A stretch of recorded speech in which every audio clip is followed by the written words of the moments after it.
I'm Judy Pierpont. From where? From? Dryden. Drac. Dryden Drac. I'm William Houston. I guess my primary affiliation lately has been Shale Shock Media, and I'm from Broome County, Town of Union. Peter Huderberg, Plymouth Friends of Clean Water, Shenango County. It's a tough territory, you know. There are a lot of people there who believe that drilling is safe because they've seen conventional drilling, and they don't know the details of the problems that are still hidden, because some people there, they've actually experienced problems, and they're still not willing to go public because they think that future wells are going to be drilled and they're going to make money. And I'm David Carver, from the only one from Cayuga County, and we don't have too many problems there. And my town, as a matter of fact, does have a moratorium at the moment. Good. Yay! Very good. I thought Tom Shepstone's claims about global warming were just really off the wall.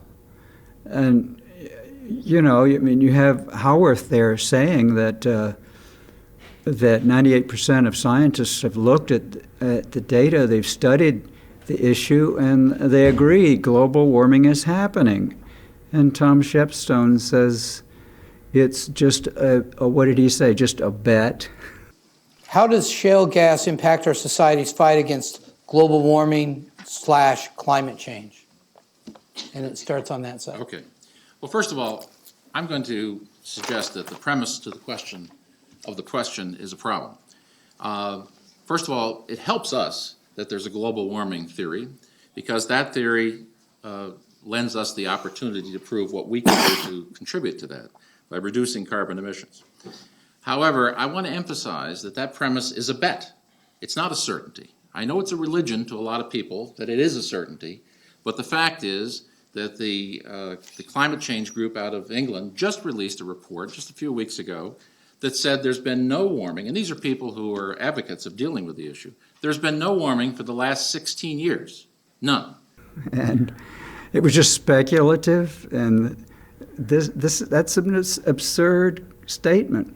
But there is always an element of truth in everything he says, because really science, you know, certainty in science is actually a problem with science. You know, how do you establish actual cause with certainty? And the answer is it's a lot easier to establish correlation.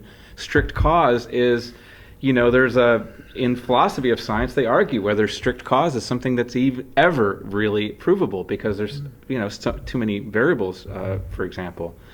But, you know, my comment is about the whole energy and depth approach is that I've been actually kind of analyzing their rhetorical style and their style of arguments, and you might as well pick up Logical Fallacies 101 or the big book of logical fallacies, and just start going through it. And those are the techniques that energy and depth uses. Like, for example, I'll give you ad hominem attack. Number one, that's their number one, is ad hominem, attack the man. So what did we witness tonight, okay? We have an opportunity to do something better with natural gas. And we know, as a matter of fact, the Department of Energy says that, contrary to what Bob's study, which has been debunked by about 12 different universities and institutions and has zero credibility in the academic world, it's 53% less than coal, and 42%, even on his 20-year life cycle, 42% less than coal. So here we had Dr. Howarth has done some very good science, based on this, examining whether methane truly is, because this is the big industry statement they always say, that methane is cleaner burning than coal. But if you look at the life cycle, including where this raw methane escapes through many different vectors during this whole process, from the production to the compression, the dehydration, the transmission, the whole gamut, that it leads to actually, at least the same, if not greater than coal, the greenhouse gas emissions from methane. There's a lot I could respond to there. Let me put aside the personal aspects and deal with climate change. Climate change is real. The scientific community believes climate change is real. This afternoon, I was reading the very latest summaries. 98% of Earth system scientists think climate change is real and an imminent danger to society. Over the last 50 years, the average temperature of the Earth has gone up 0.8 of a degree Celsius. We are on a trend, according to the IPCC, to go up to 1.5 degrees above the norm by 18 years from now, to 2 degrees above the long-term norm by 35 to 40 years from now. And those are dangerous temperatures because it puts us in the range of likely tipping points in the climate system where we will end up in some alternate steady state, which could be very, very damaging to society. So most all climate scientists say we need to keep the temperature at least below 20 degrees, probably below 1.5 degrees, and the time frame is short for working on that. Now, how do you keep the temperatures down? There's excellent new work on this by the World Meteorological Organization, by NASA Goddard Space Institute, and by UNEP. All of this has come out in the last 15 months or so. The consensus of those reports is that you cannot keep the temperature below that range simply by dealing with carbon dioxide. If we aggressively go after carbon dioxide today, we are still in trouble. Methane and black carbon are the trick to keeping the temperatures low. And Tom Shepstone, of all people, was the one who attacked him. And Tom Shepstone lost his license as a planner. Oh, really? Oh. He is no longer a licensed planner, and yet he was representing himself as one down there still. My name's Tom Shepstone. I'm from Pennsylvania, actually Homestead, Pennsylvania, which is the northeastern corner of the state. And I became involved in this first as a landowner because I have land that I leased to a company in 2008. I'm a planner by trade, and I do a lot of work in both Pennsylvania and New York. Matter of fact, a little bit more in New York than Pennsylvania. And I've represented a number of counties and municipalities throughout New York State. And I also serve, as a result of my involvement in this cause, I serve as the campaign director for Energy in Depth's Northeast Marcellus Initiative. He lost it like a year and a half How do ago. you lose your license as a planner? I mean, what do you Basically, think is he didn't continue paying the fees, but also he followed some very questionable practices. For instance, in Masonville, he wrote some provisions into their plan that the survey that they had conducted did not call for. For instance, he wrote in there a right to drill, a right to mine and drill. And that was not indicated from the survey that they had done a couple of years before. That people had some kind of anxiety about that they were going to lose their right to drill and mine in Masonville. So a provision in a zoning ordinance that says that it tries to establish a quote-unquote right to drill is actually a prohibition against a prohibition. It's a prohibition against zoning it out. It's like it's Oh, right. I see. Yeah. So he tried to slip this through, and because he's actually supporting the mining industry and acting as a planner in their favor, and while he's undermining their basic ability. He wanted to ensure that Masonville would be open to fracking in the future. So that basically, what he's calling a right to drill, is actually circumventing democratic rights to protect under the general police power. And a planner is actually obligated to look at the survey that has been conducted, the series of questions that were answered by the populace as a whole, and then factor in the numbers, the number of people who favored, for instance, timbering, and the number of people who favored farming, and the number of people who valued the scenic quality of the town and the importance of maintaining that. So those issues were important for the populace, but there wasn't even a question on drilling and mining in this particular survey, and he put it into the plan. So that contributed to him losing his certification? Well, it contributed to people making complaints. And then once the foundation looked at his record, the easy way out for them was to say, hey, you haven't paid your dues in the past 2 years, so you're out. So the one thing I wanted to point up about this attack the man strategy is that really from the public relations playbook, the gas and oil industry public relations playbook, the truthiness or the veracity of Howarth's assertion is really irrelevant. It doesn't matter if it's right or wrong. Yeah. The point is that Shepstone's job is to attack no matter what. I was keeping track, and Bob Haworth actually got the most applause, and it wasn't from people like you and me. I think it was actually from the students who know more. They didn't come here empty-handed. They knew who Bob Haworth was. I can assume that just on the basis of their applause for what he was saying Right. and in defense of what his studies are. So I was favorably impressed with the audience. This was not an ignorant audience. Yeah, when Shepstone went after Howarth, Yeah. the audience, there was a gasp you could feel. Yeah. Well, I was talking to those two who were majoring in chemistry, as Judy was earlier, and they were mystified by this whole process of how the industry released these gases that they don't want, and they couldn't see how it happened technologically. Well, we went through that discussion for a little bit, and then I asked them, okay, so what was your impression of the debate? And they said, oh, I said, do you think do you think that the scientists won it, or do you think that the industry won it? And they said, oh, the scientists won the debate hands down.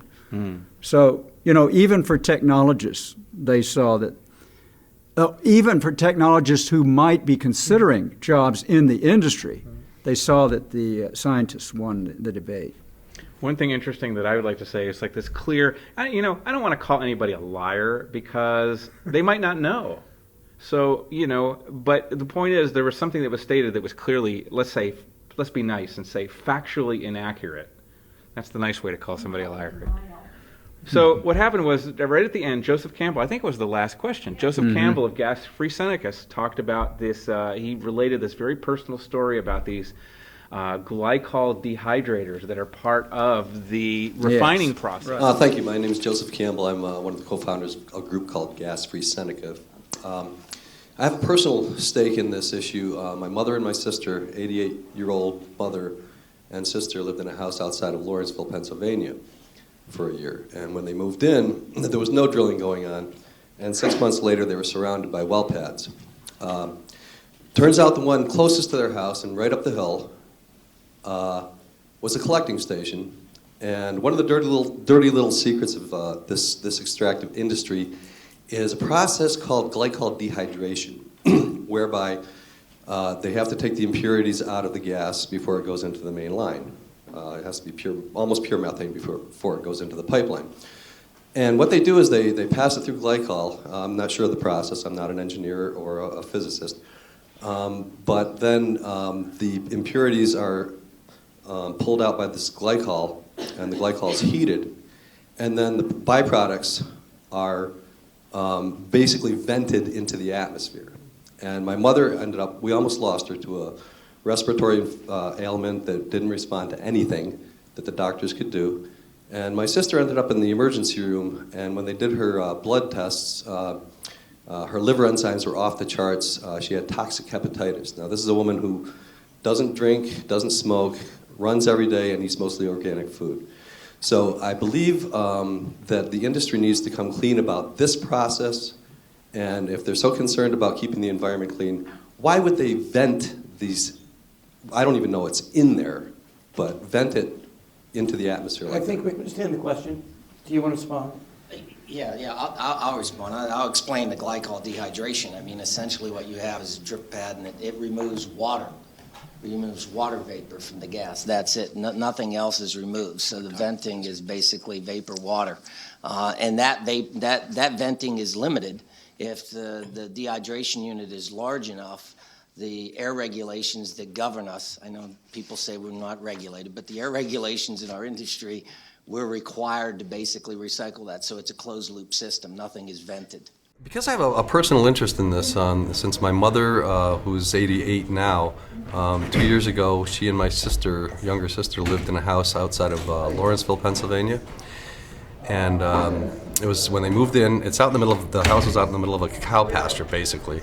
And they wanted it that way. It's a dirt road. They wanted to be out in the country. There were cows in the backyard. And there was no drilling going on. 6 months later, they were literally surrounded by drilling well pads. And the closest one to the house was right up the hill. They could see the flaring when they were flaring the gas from their kitchen. And I know that my sister and my mother both were complaining about this odor, and they described it as a burnt rubber smell. And it wasn't long after that my mother developed a respiratory ailment that no amount of antibiotics or steroids would help. And we actually thought we were going to lose her. And we got her out of there, and she slowly started recovering. My sister ended up in the emergency room of the hospital, and they kept her overnight, did some blood work, and her liver enzymes were off the charts. Toxic hepatitis was the diagnosis, and this is a woman who runs every day, who eats nothing but organic food, drinks no more than a glass or two of wine on occasion, doesn't smoke. So you have to wonder what exactly happened. And I got my hands on a Pennsylvania DEP report, and it turns out that this central collection site was where they dehydrated the gas before it went into the pipeline. And they used glycol. They passed the gas through, I think it's ethylene glycol, I'm not sure what glycol it is, to take out the impurities and so that they can inject the almost pure methane into the pipeline.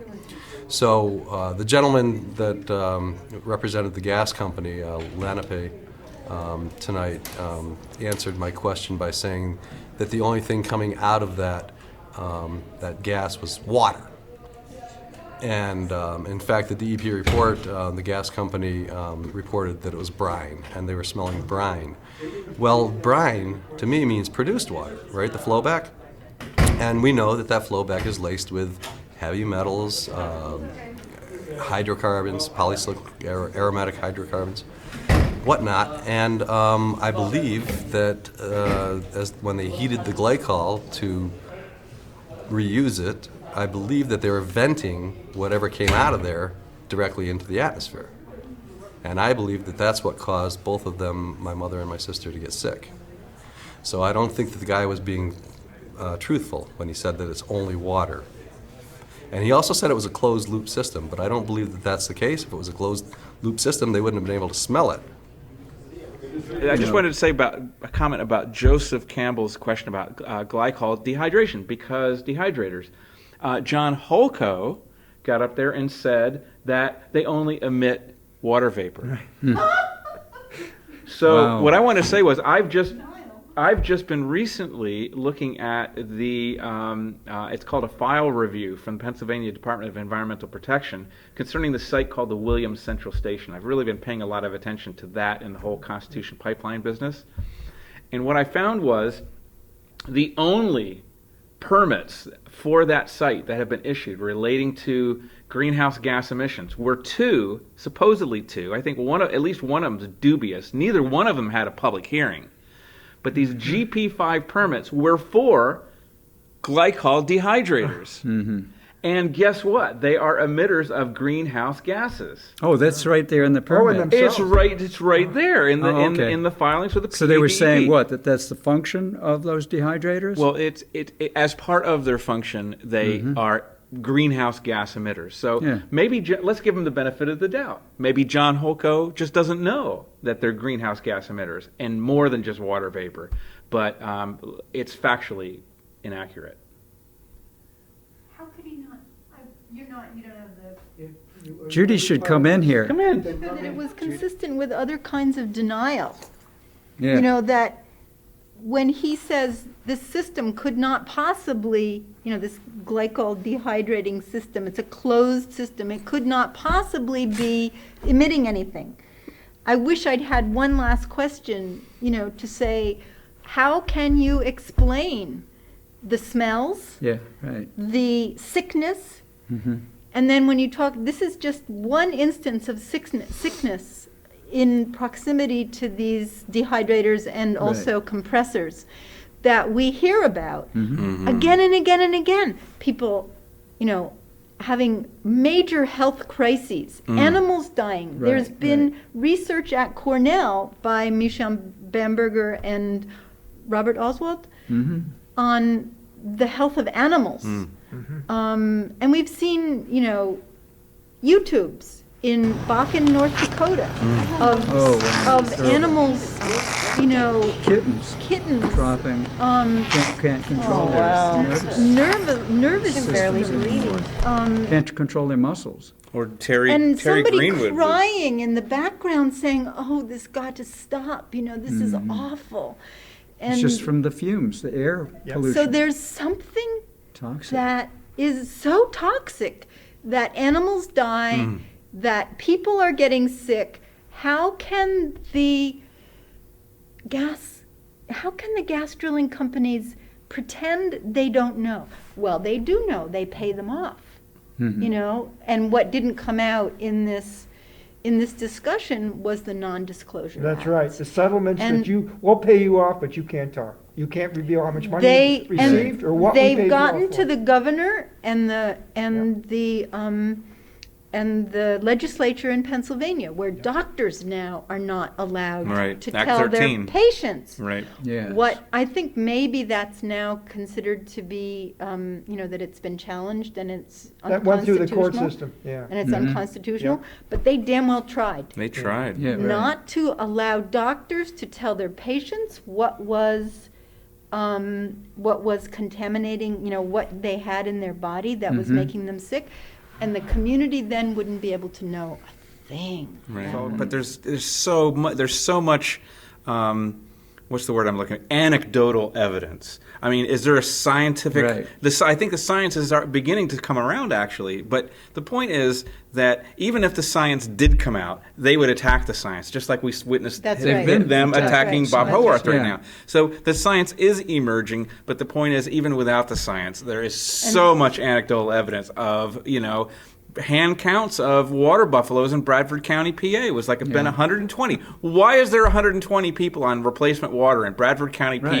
PA? Absolutely. Oh, the water was there before, the methane was there before, There's right? always been brown water in Bradford County. Well, you don't realize that they just supply those tanks out of the goodness of their hearts, out of the generosity of their hearts. Right. It's like If somebody has it's a a complaint, they just precautionary- want to keep people happy. right. There's nothing really Precautionary wrong. on their part, Right. That's their precautionary principle. So My that's something we need to feeling work on about right now. this event is that we may have gotten more information if it had not been a debate, because Right. the pro-industry people, that was all fiction that they were speaking, so that was just like a waste every time they Gas started. drilling is good Basically- for wildlife. Basically, they were like, You were going, woo! they were comic relief, So, It's but better meanwhile, I after wanted we've to. been there. It improves water quality. I wanted to hear more data. I wanted to hear more information, Right. and we had those guys, and it's too bad we didn't get a chance to hear even more info from them. Yeah. Yeah.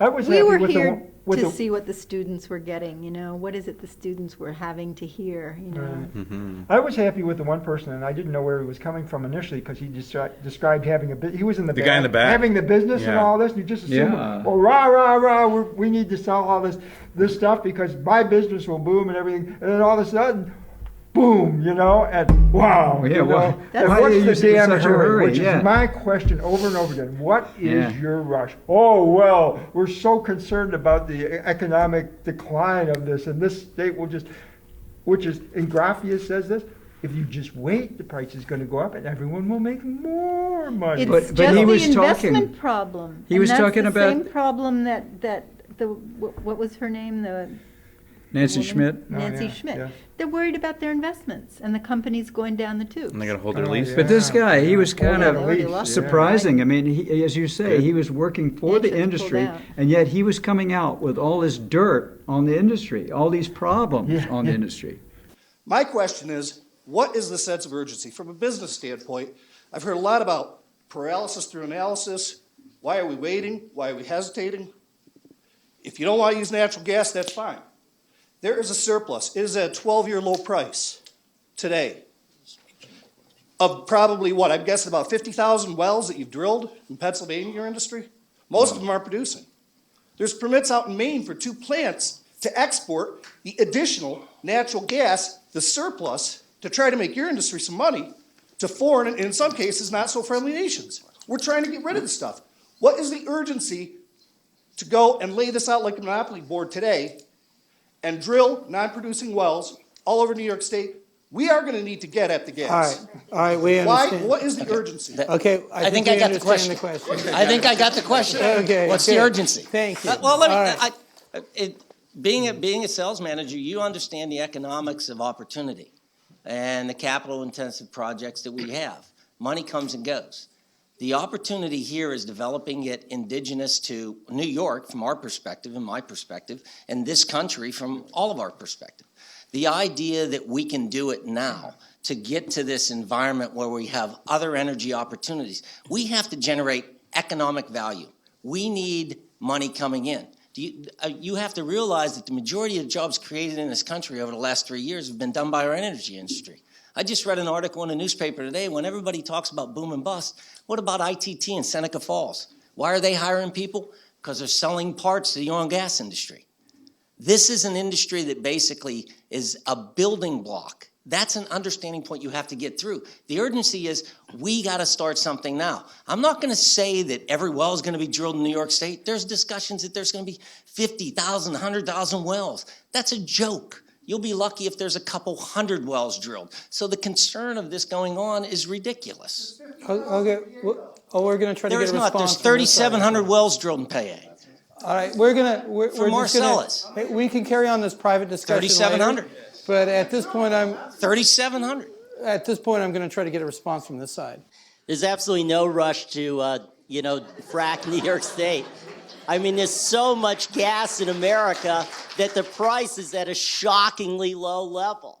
I mean, in New York, you cannot make money, reportedly, on dry gas fracking. So there is no rush, and that's how come New York State very wisely has said, we're not going to do it until we do it with proper public health and environmental safeguards. And we're within 2 weeks, potentially, of starting the whole rulemaking proceeding over again because of a fundamental failure to deal with public health concerns. And in 2009, this is exactly what the U.S. Environmental Protection Agency told the DEC. Share co-lead agency status with the Department of Health. That meant start the proceeding over again and make sure that if you ever go forward, public health is not going to be impaired. So we're in no rush.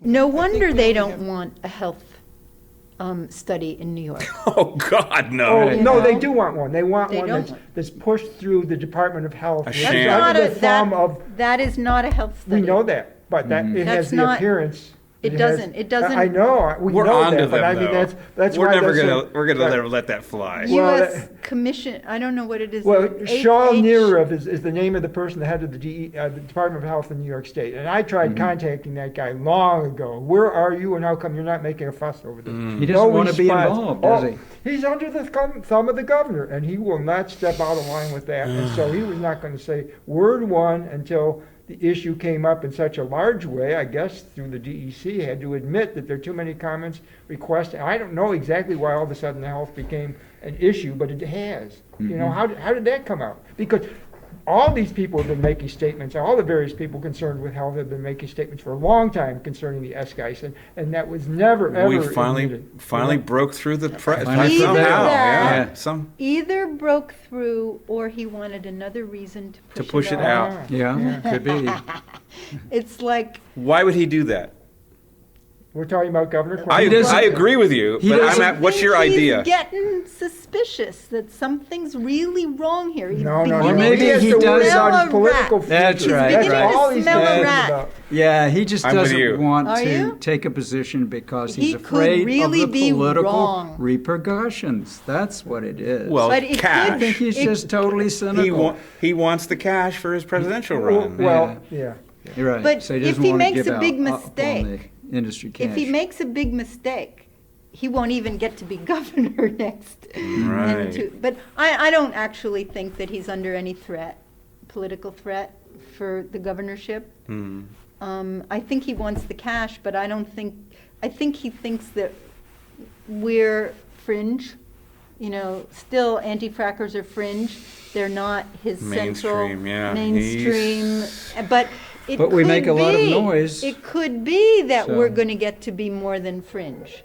And he may kind of be thinking, this is just me thinking. I don't know. I haven't heard anybody else say this. Well, But we could become bigger, especially if you start piping radon into the Oh my apartments in New God. York City. Yeah. If New York City gets whiff of radon coming into their Yeah, stove, if yeah. it's less than 3 days old, they're going to have fresh radon in their kitchens. Right, because what's the half-life of radon? 3 days. 3 And days. not only that, ours has a lot more radioactivity than the stuff they've been shipping from Texas or wherever it's been coming Yes. from. And so it doesn't Right. have the length of time to decay in the pipeline, and ours is more radioactive than the stuff they've been shipping Yes. from wherever else. So it's got Some two cases- strikes against it. They're More already than burning it 1,000 in the times. in the Oh, is it in that the much? Yeah. boilers.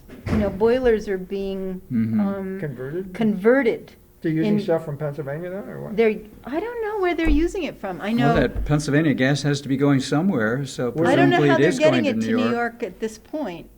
I don't know what that pipeline that was coming under the Hudson, whether Spectra, whether I don't think it's up yet. No.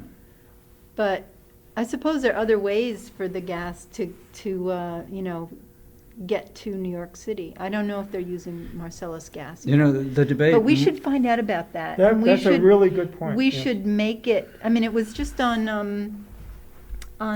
Susan Arbetter a couple days ago. There was, I missed it, but there was somebody, again, talking about the radon issue of gas, Marcellus gas going to New York City. Oh. But we should find out what the facts on that are, because waking Yeah, I up. was hoping that waking might up- come out in this debate. Yeah, waking up but people in I New York didn't City see- about that. Didn't hear anything. About that possibility. I just wanted to comment quickly on what you said about, Cuomo thinks of the antis, I don't like that word, but not being his core, being more of a fringe. I like to call us frack fighters. Frack fighters. I like to pull out that map of the bans and moratoria by Karen Edelstein and show that in the last little over a year, we've had a 400% increase, 4 times in the number of bans, and an 800% increase, 8 times in the number of moratoria. It's going like this. And for a ban or a moratoria to pass through one city council or one town council, town board, it takes a lot of work. There's a lot of petitions, a lot of community work. You know all the work you've been putting into Plymouth. You know what we have to do? Starting right now, actually, I have a meeting at my house tomorrow. We're trying to figure out who we're going to put up for town board in Dryden. And Dryden already has a ban. Right. But we have to make sure Keep that we it. keep that Yeah, ban. you bet. So we're going to, Candidates. we're looking for candidates, and then we're on the ground with our petition list, and we're going to get people, again, realizing that this isn't a permanent affair. If somebody else gets elected, we could lose our ban. So I think all over the state, Cuomo might wake up if we could get people motivated right now to start changing their town boards, because the town boards are the problem. Cuomo, if he sees the boards across the state Shifting. shifting in the next election, that would be a good sign.